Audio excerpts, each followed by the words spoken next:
The Hornets are going to need a lot of help this season. Who is primed to take the biggest leap on the roster? Then we'll take a look at the projected starting fives. Is there any question who the five are that's going to be out there? Game one immediately. We'll talk about all of that today. Locked On Hornets.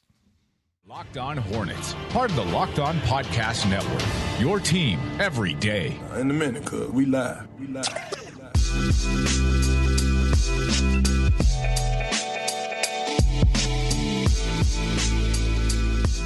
It's Locked On Hornets, a part of the Locked On Podcast Network. It's your team every day. Thanks for making us your first listen. We're free and available anywhere you get your podcast.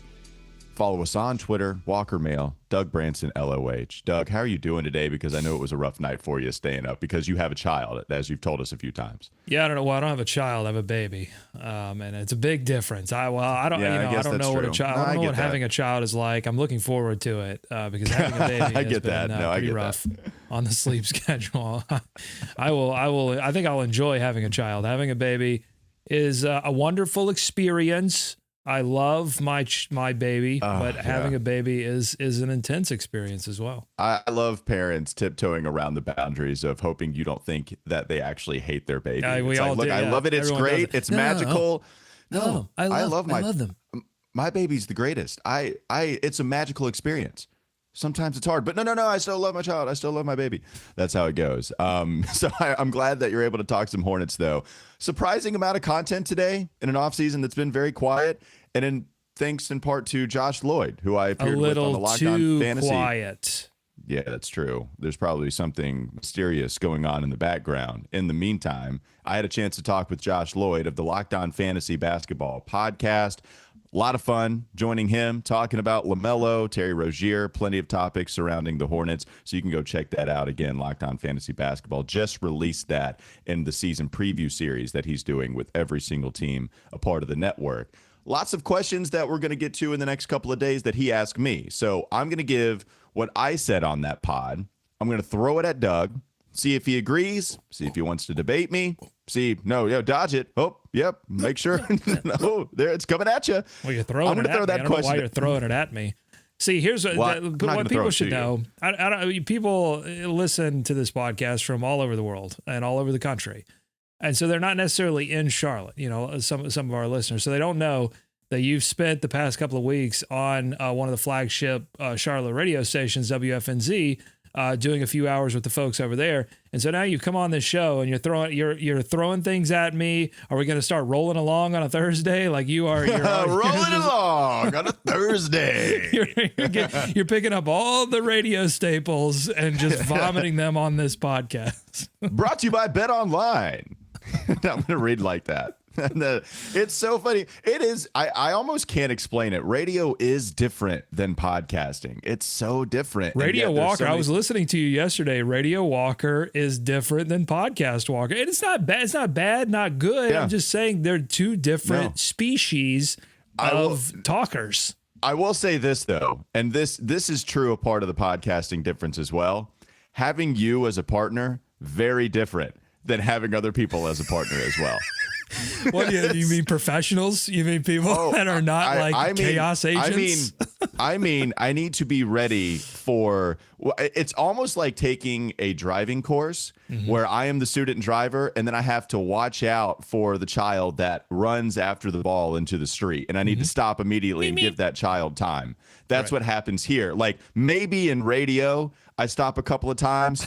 I'm in a school zone with you. Like I got to stop all over the place and just make sure. And that's what makes the show great. We get it. Like this is how it works. This is why I love this. But it is waiting to make sure. Okay, Doug's coming in. Look, it's one of a kind. That's why I love it, man. That's why I love it. Thank you. And it's why I'm going to throw you some questions here. I'm going to throw them at you. Exactly how I said it. Anyways, we wasted a lot of time. You're getting swiggy with it. I'll take that time to try to make sure I can get this question out. Josh Lloyd, among the many, he asked me, wanted to know who I thought would make the biggest leap this season for the Charlotte Hornets. A little bit of a tough question. LaMelo is somebody we've discussed taking that all-NBA leap. PJ Washington, one of the better players, but offensively, how much can he do? How much responsibility can he take on? Gordon Hayward, very much aging. Terry Rozier, starting to age a little bit.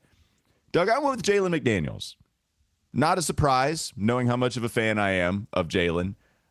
Just knowing what he's capable of, I actually thought there might be a little bit of a jump for him last year, and I think we saw him kind of mess with that a little bit. But then he got injured. Remember, he actually was out for a little while and kind of a prolonged process. Thought he might come back, but he just was dealing with a nagging injury and then didn't come back until maybe his last 20 games of the season, something like that. I'm hoping for a fully healthy Jalen McDaniels. There has to be a bigger role for him, considering that there's not going to be a Miles Bridges, and they did not sign anybody else. And Bryce McGowens isn't going to come in and take that spot. So you didn't draft somebody in the first round that you're looking to give more minutes to. You drafted Mark Williams. You drafted Bryce McGowens, who's going to be in the backcourt. So he's not taking over, even if the slim chance could happen like that. I think Jalen is the guy, 3-point shooting, high basketball IQ, the type of guy I think Steve Clifford likes. So I think he's going to get more run. Just coming into his, he's actually, his fourth year now? So, maybe a little bit, starting to flirt with being a veteran. Yeah, I think McDaniels is that guy. So in the rundown here, you asked me who's going to take the big leap. In the rundown here, it says a big jump. Is there a difference between a big jump and a big leap? Leap seems bigger. I think so. I think leap, you're into a new tier of player.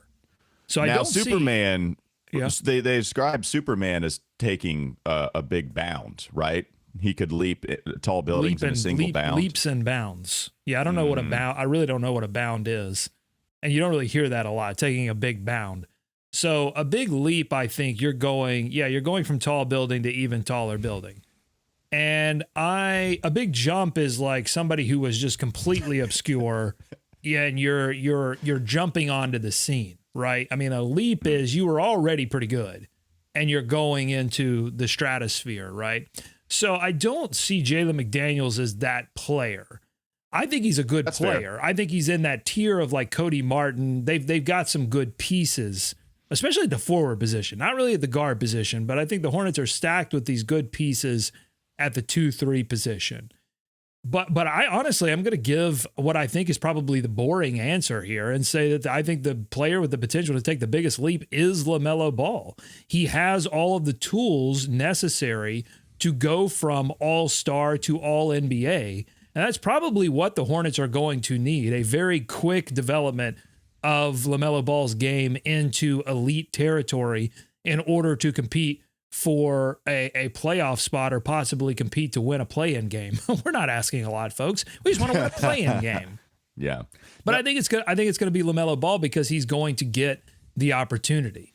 He has to get the opportunity. Barring injury, he's going to get a ton of burn and a ton of opportunity, especially if there is no Miles Bridges, if Gordon Hayward is hurt, if Gordon Hayward doesn't take more responsibility. Let's say Gordon Hayward's healthy, but he doesn't want to take a lot of responsibility for the major responsibility for the offensive load, then a lot of this is going to fall on LaMelo. So I think he has the most potential. Yeah, no, and I think that's you call it boring. I think it's easy. I also don't think it's boring. I actually think it's the more exciting answer because LaMelo, it would be exciting to watch. Yeah, no, for sure. And I do think he has that capability. I just look, Jalen played 16 minutes a game last season. Mm-hmm. We actually did talk. Me and Josh were talking about LaMelo's playing like 32 minutes a game. We know how fans have documented that, how much they hated James Borrego and him refusing to play LaMelo up to like the 35, 36, 37 minutes per game mode. And Josh was like, yeah, that's actually not a lot for your star player. It's like, yeah, we know, he didn't play nearly as much as we thought he would. Well, year two. So if the thing is, yes, I think people get ahead of themselves, and it's easy to do that because we see the highlight plays so often on sports, especially if you're not paying close attention to the team. Like, yes, he is going to be the best player, is already probably the best player on the team, but is going to continue to be the best player on this team. But it was only year two. So, there's plenty of time for him to get 38, 9, 40 minutes a game.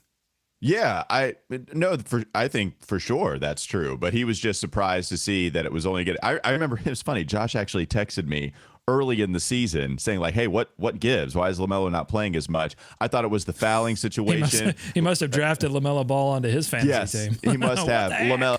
Well, remember, and then also there was the time where LaMelo said, hey, leave Ish in the game. I'm going to sit on the bench. It's rolling right now. And they would end up winning that. And that was something cool that LaMelo decided to do. Hey, this is what's working for the team. So, yeah, I think I think LaMelo is somebody that just with that minutes increase, his skill increase, for sure, that's a big jump that he could take. But if you give him let's give him 6 more minutes per game, which is a lot. I mean, considering where he is right now, it might be too much on average, but let's give him 6 more minutes per game. Jalen going from 16, I think Jalen McDaniels could go to like 25. Wow. I think that's within the realm of possibility, especially with Gordon Hayward's injury history and without Miles Bridges possibly playing the entire year. That's a real possibility. I'm also looking at the 20. Go ahead. Well, I disagree. I mean, I think that Jalen could get that if there, but who are you taking minutes away from? Because I think it's still going to be Cody Martin and Kelly Oubre taking a lot of those bench minutes, and then you got to find minutes for Mark Williams. It really, to me, it comes down to, especially early in the season, I don't think Jalen has that opportunity. But say Jalen just out battles JT Thor, and JT Thor isn't a factor at all in any kind of rotation considerations for Clifford, then I could see it. But otherwise, I think, Jalen, barring an injury, is going to kind of languish in that 15 minutes per game area. Oh, man, yeah. See, I'd be disappointed in that, especially, Kelly Oubre, I guess, is our biggest difference here because I think Jalen is a better player right now than Kelly Oubre. Wow. Yeah, certainly, we've gone over the second half struggles, but, Jalen could come in, his efficiency is great. And you look at his per 36 projection next year from Basketball Reference, they have him at scoring possibly 14 points per game. He's not going to play 36 minutes, but if you had him play the 25 I'm talking about, you would get some pretty decent. What is Basketball Reference projection? I want to see what he does on the court. I don't care about Basketball Reference projections. Come on. Don't do the playoff thing. I want to see what he can do on the court too. I'm asking to see what he can do on the court. I don't care about Basketball Reference. We don't care about no blogs. You'd rather go to Basketball Index? That's your tool. You want to go to Basketball Index and then see what they have to say, and then you're buying in on. Well, because Basketball Index is telling me about what you've done. I don't care about what you will do or what they think you're going to do. I care about what you don't. When I draft a fantasy team, I look at last season. I don't look at what you think is going to happen this season. You don't know. So what are we doing with this question then? I don't know. You run this show, not me. No, I know. Actually, that's not true. I really don't. I am just a puppet, and you are the puppet master. All right. Coming up next on the Locked On Hornets podcast. Don't go to sleep on the Hornets just yet. Maybe we can finish up some of that conversation, but also we're going to take a look at the projected starting 5. Are there really interesting questions there, or is it going to be very easy for anybody to project number 1 through 5? Who's out there game 1 as soon as the season starts? You're hanging out with some friends and putting back a few drinks. A few becomes a few too many as the evening comes to an end and people start to head out. You think of calling for a ride, but you think you live nearby. You can make it home okay. It's not really a big deal. Who cares, right? So if you think you're okay to drive after a few drinks, I would say think again. Anything can go wrong. Something absolutely horrible could happen. So play it safe. Plan ahead to get a ride. It only takes one mistake to change your life or someone else's forever. Drive sober or get pulled over. We'll take a quick break. We'll come back and talk a little more about the projected starting 5. Coming up next, Locked On Hornets. This is Locked On Hornets. Our boys got to go Cobra Kai. We got to go 80s villain defense. Grow a goatee. Do the gladiators stab them real quick in the ribs before have an the Eastern game? European accent. Only on the Locked On Podcast Network. Your team every day.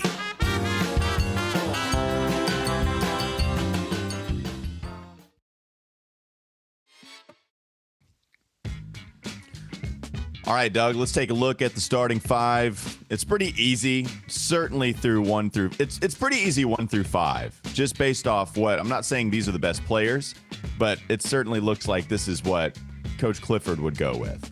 1 through 4 is pretty easy. LaMelo, Terry, Gordon Hayward, PJ Washington.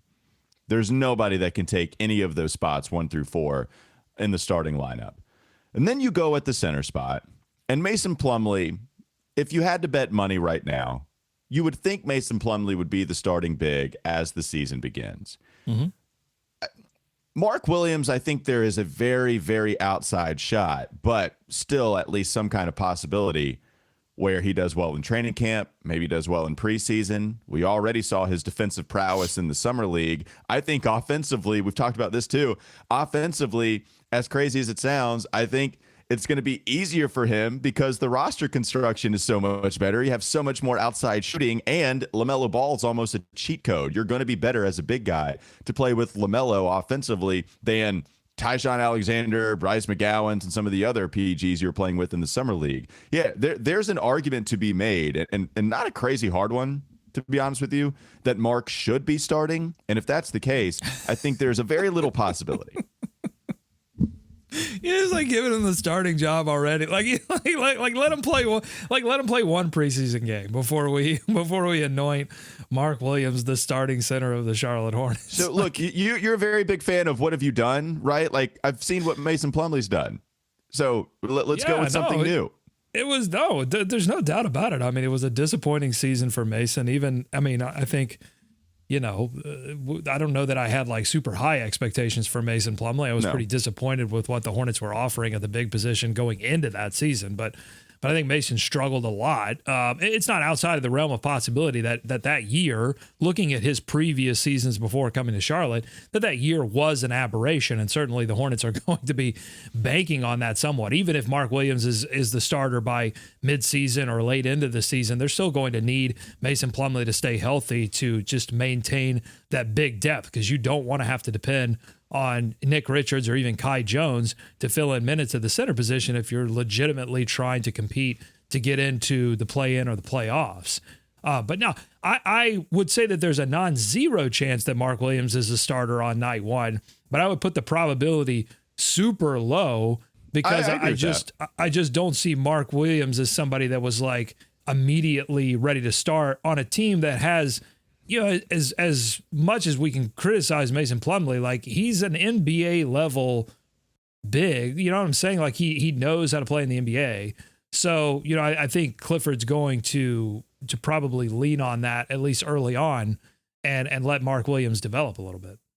Yeah. And I think that's a perfectly fine plan for the beginning of the season. We talked about it too. I think you agreed. You'd rather see Mark Williams in the starting lineup sooner rather than later. I mean, you don't want this to take too long, especially if Mark Williams just basically remains at status quo, what we think he's going to do, and then he lives up to that without completely falling on his face, then I would rather see Mark Williams in the starting lineup as soon as we can possibly get him there. Right. Part of the appeal of Mark is the fact that he has an immediately translatable skill to the NBA. He can protect the rim right now. And I'm not saying that there's not the nuances of the NBA game that he doesn't have to learn because he has it all figured out. I'm not saying that at all. But just by having a 10-foot standing reach immediately upon standing on an NBA court, that's going to help you out a lot. We saw it. That he was making point guards turn it over as soon as they would get into the paint, say, "Oh bleep, I can't get this shot off. Now I got to pass it. Wait, now it's too late. I'm going to pass it. Oh wait, now it's stolen." He's just by being big, he's going to help out, and so that's why I like that skill, and I'm hoping that it can be put to use pretty early. Yeah, I mean, especially because you have LaMelo Ball and Terry Rozier up top, and maybe they get better this year, under a Clifford defensive scheme. But last season they were just, not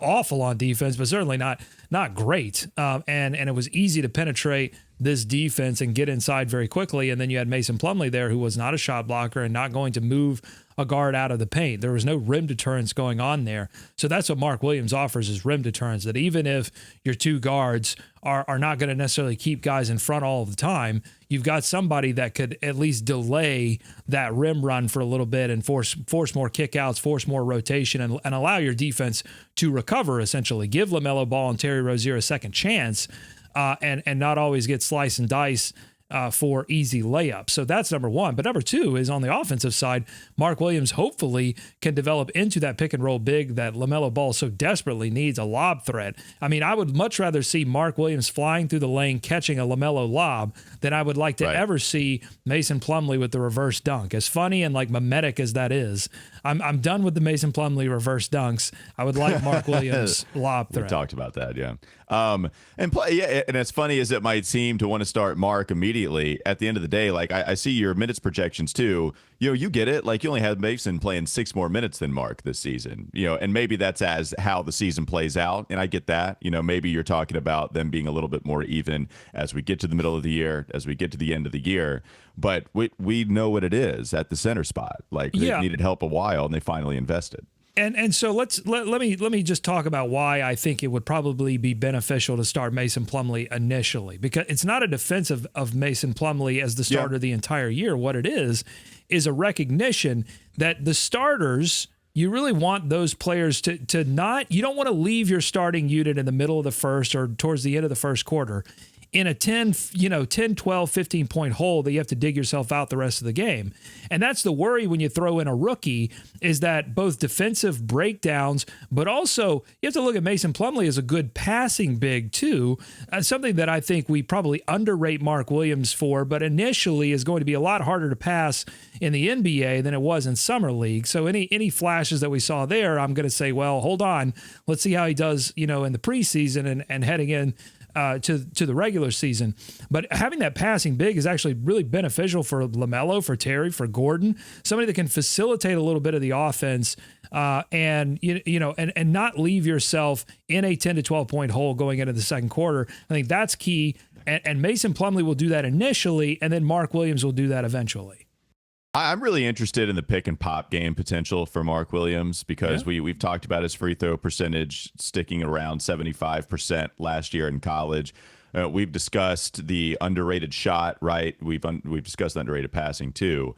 But if we saw in Summer League a little bit where they gave him the ball on the block and he felt like he needed to do something and it went horribly wrong. Now, part of that again is the fact that they had awful construction.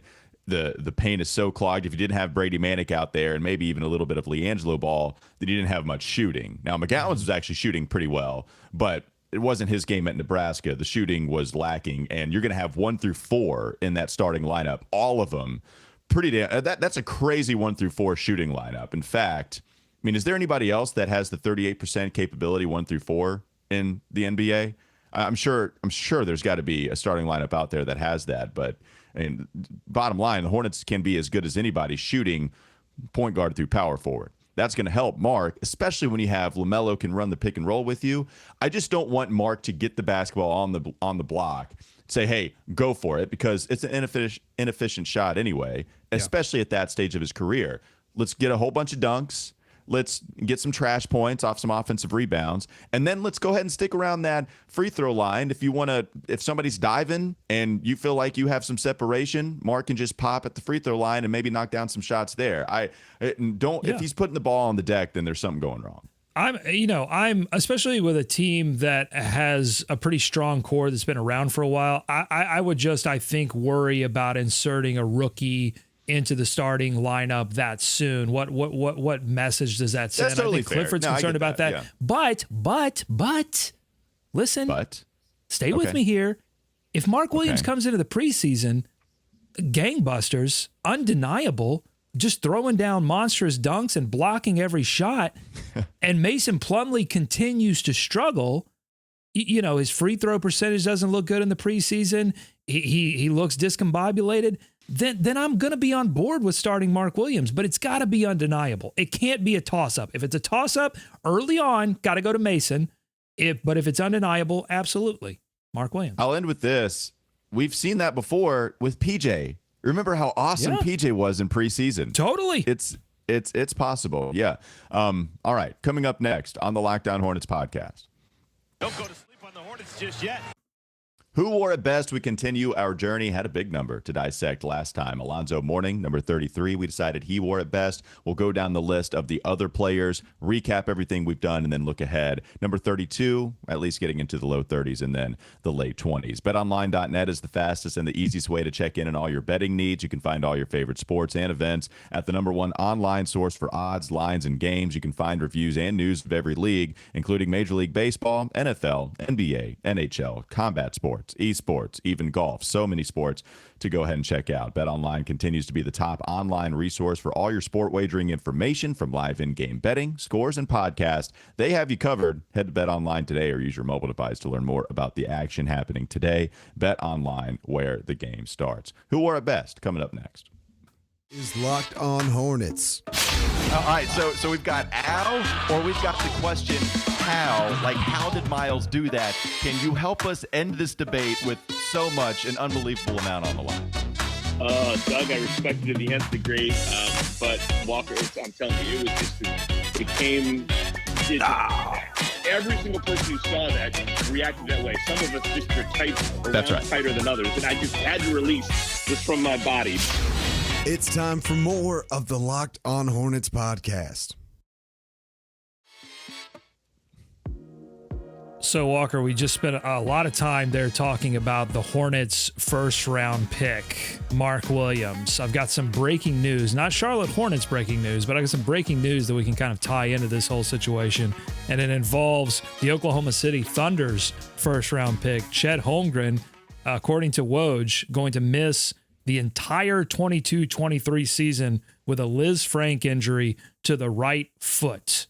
That's tough. That is a gut shot. I hate that. How can you not?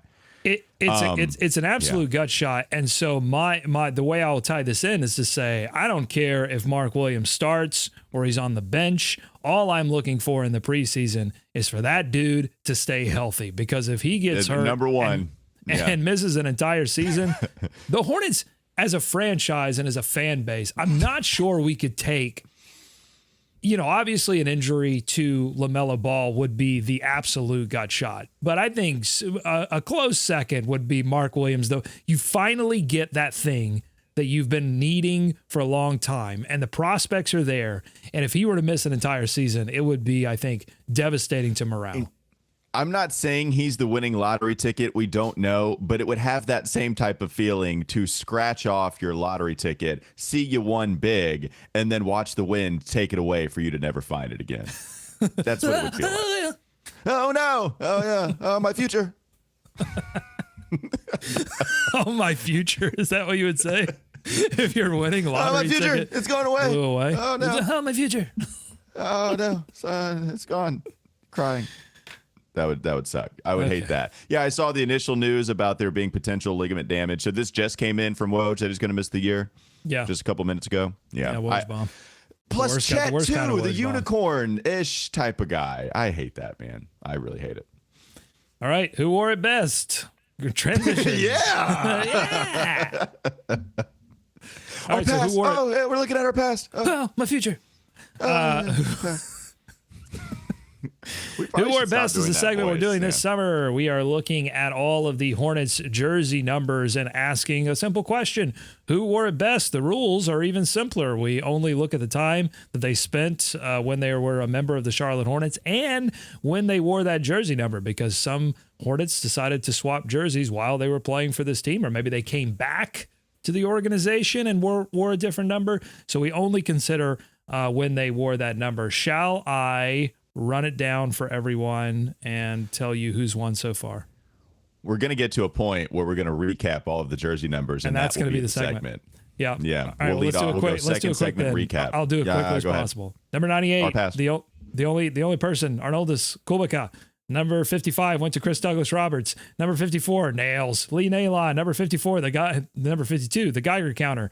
Matt Geiger. Number 50, Emeka Okafor. Number 45, the Hammer. Armin Gilliam. Number 44 went to DC, Derek Coleman. Number 43 went to Anthony Tolliver. Number 42, PJ Brown. Number 41, Glenn Rice, the great Glenn Rice. Number 40, Cody Zeller. Number 35, Tommy T with the frosted tips. Tom Tolbert, the only player to wear number 39, which was also the cable channel, ESPN. That was my number when I played pickup basketball. Anyway, I'm getting lost.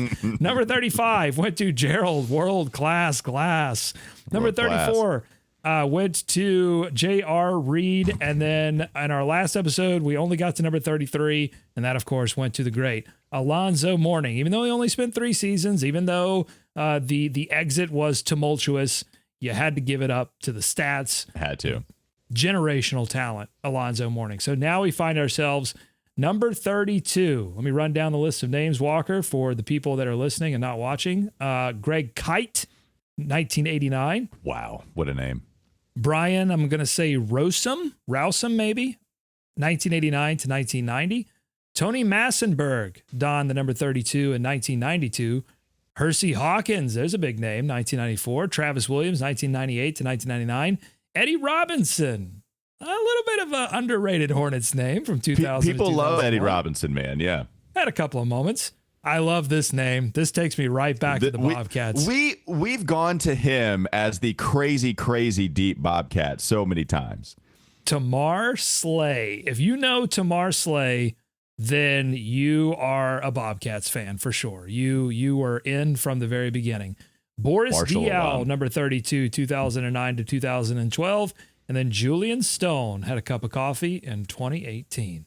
One of my favorite quotes in a media day session was Julian Stone coming in and saying, hey, look, I understand my role on this team, because he didn't stay in the NBA at all. Like, this is just one of the few stops he ever had. Maybe it was just the Hornets. But anyway, he said, my goal is to come in, and if anybody's being physical with Kemba, I need to go rough them up. I was like, yes, Julian. That was awesome. Yeah, so a few names to mention here. You're clicking on Hersey Hawkins here first, and he played 2 seasons with the Charlotte Hornets. Did he wear 3 different? But right, so he played 2 seasons in a row, and then we just talked about him at 33 wearing that number his last season with the Hornets, last season in the NBA. But I think he might have wore 3 different numbers, because Basketball Reference says he only wore this number in 1994. That's correct. Yeah, we know he wore 33 in 2001, and he wore 32 in 1994. I'm not sure. I'm scrolling. I don't think we've run into him, so we haven't run into that 3rd number yet. But yeah, Hersey's not going to win because he kept changing jersey numbers. Yeah, maybe he wins for just fashion. He just wanted to keep changing it up. Now, if he wore number 31, that would be crazy, because if he wore 31, 32, 33, that'd be fun. Right. I think on the podium for most underrated Hornet, or, just he didn't play that long, but really good when he was here. Oh, yeah, totally. A great shooter, really good offensive player. I compared Malik Monk and the skill set that Malik brought to Hersey Hawkins. I thought it was really that kind of player. Shooter, size, yeah.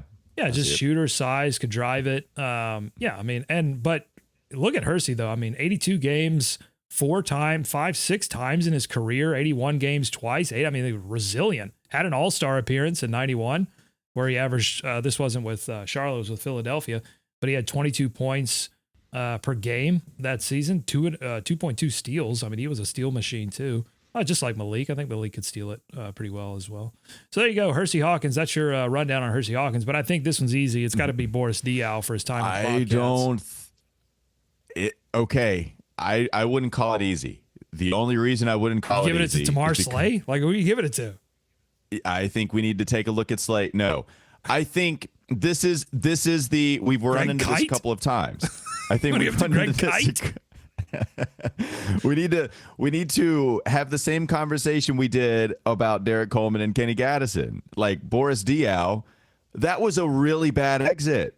It was also fine, for the Bobcats. He played better than any of these players on this list. Like, it's just undeniable.